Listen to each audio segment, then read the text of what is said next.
Have you ever stopped to think about how we got here? I mean, from a simple flicker of light on a wall to, well, to a massive global streaming empire that's literally at our fingertips. It's this amazing story, right? It's part science, part magic, and a whole lot of art. So let's get into it. Let's trace this epic journey of cinema. Okay, so here's how we're going to break it down. We'll look at the very beginning, the illusion of motion itself. Then, how stories came into the picture. We'll talk about the huge leap of adding sound and color.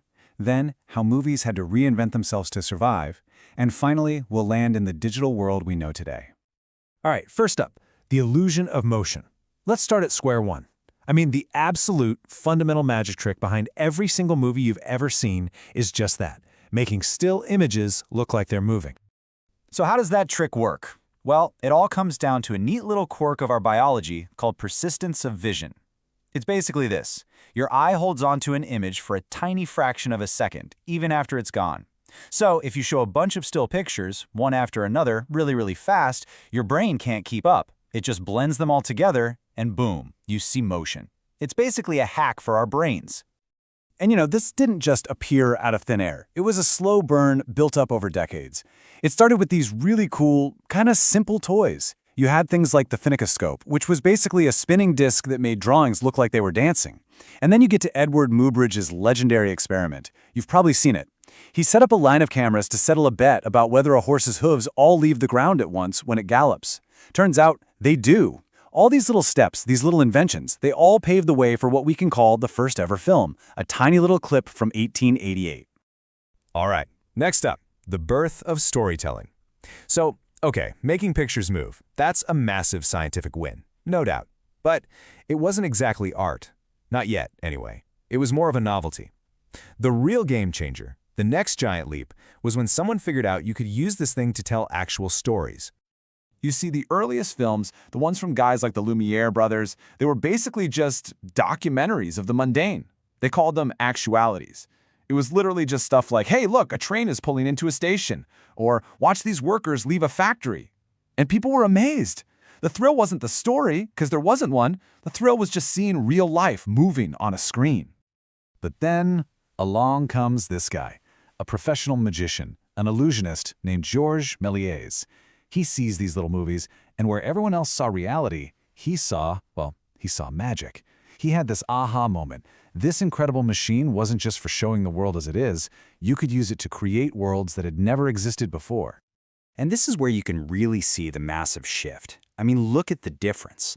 The Lumiere brothers, their goal was to just document what was there. Melier's, his goal was to create a whole new world from scratch.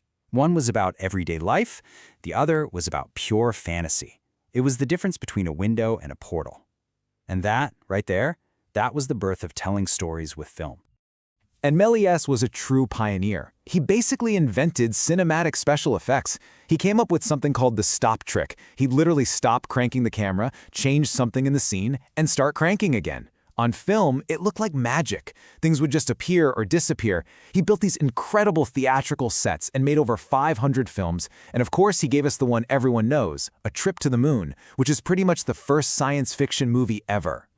And this quote from the great Roger Ebert just hits the nail on the head. He said, "If a movie can illuminate the lives of other people and show us not only how different they are, but how even so they share the same dreams and hurts, then it deserves to be called great."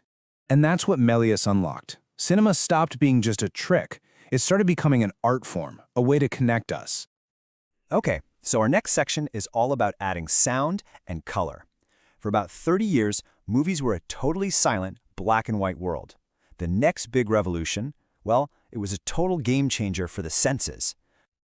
The big moment was 1927. The movie was The Jazz Singer, and when the star, Al Jolson, looked out at the audience and said, wait a minute, you ain't heard nothing yet." Man, he was not kidding.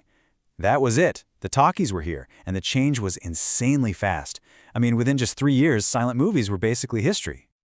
So how'd they do it? The tech was called the Vitaphone system from Warner Brothers, and it was kind of clunky, really. They literally synchronized a giant phonograph record with the film projector. It wasn't always perfect, but it didn't matter. The sheer magic of hearing actors actually speak on screen, it was absolutely electrifying. Audiences just couldn't get enough of it. So sound had taken over. The next logical step? Color. Now, there had been little experiments with color before, but 1935 was the real turning point. A film called Becky Sharp became the first full-length feature to use this new 3-strip Technicolor process. And this was the one that finally cracked the code for capturing beautiful, natural-looking color on screen. Now, the move to color wasn't as sudden as the move to sound. It was much more of a slow roll. But its impact, oh, it was massive. And if you need proof, just think about The Wizard of Oz. You know the scene when Dorothy opens the door of her black and white Kansas farmhouse and steps into the overwhelmingly vibrant, colorful land of Oz. That one moment right there was like a mission statement for what color could bring to a story. All right, next section. Cinema reinvents itself. So movies are on top of the world, right? Sound, color, they're a huge deal. And then a new rival shows up. And this one is right inside people's homes. This threat forced Hollywood to get creative and, honestly, to fight for its life. And yeah, you guessed it, that rival was television. By the 1950s, the TV set was becoming the centerpiece of the American living room. Families were staying in. And you can see why Hollywood was panicked. Why would people pay to go to a theater when they had entertainment right there at home for free? The movies had to give people a reason to leave the house.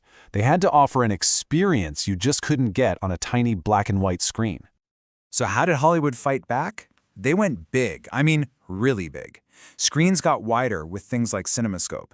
They brought back 3D, making things jump out at the audience. Sound got an upgrade to stereo, so it felt like you were in the middle of the action. And color wasn't a novelty anymore. It became pretty much mandatory. The whole idea was to make going to the movies feel like a special event again. But it wasn't just about the tech. Something was changing in the stories, too. A new wave of filmmakers was coming up, a lot of them fresh out of film school. They were inspired by what was happening in Europe, like the French New Wave. This new Hollywood generation, they threw out the old studio rulebook. Their films were grittier, more personal, more rebellious. They were all about breaking from that polished, perfect Hollywood style. And that brings us to our final section, the digital frontier. This next change, you could argue it was the biggest one of all. Because it wasn't just about sound or color or screen size. This was about changing the very DNA of film itself, moving away from physical celluloid to the endless world of digital pixels. Starting in the 90s, the digital revolution just completely upended the whole process. Suddenly, you could shoot on digital cameras. You could edit an entire movie on a desktop computer. You could create mind-blowing special effects that would have been impossible, or at least astronomically expensive just a decade earlier. It really felt like filmmaking was being democratized, taken out of the hands of just the big studios. But you know, even with all this new technology, the basic steps of making a movie have stayed surprisingly consistent. It's a process that's been honed over 100 years. You still have to start with an idea, that's development. You still have to plan everything out in pre-production. You still have to actually go and shoot the thing. Then comes all the magic in post-production. And finally, the last piece of the puzzle, getting it out to the world. And speaking of that last step, distribution, wow, has that changed. The rise of streaming hasn't just changed how we watch movies, it's completely changed who gets to make them and who gets to see them. It's opened the floodgates for independent filmmakers to get their work out to a massive global audience, all without needing the blessing of a big studio. It's kind of like we've come full circle, back to a time of incredible innovation and new voices. So there you have it. From a simple, flickering toy to this immersive, global art form that you can literally hold in your hand. The story of cinema is a story of nonstop change, of constant evolution, which really just leaves us with one big, fascinating question, right? With technology moving faster than ever, what's the next frame in this story going to look like?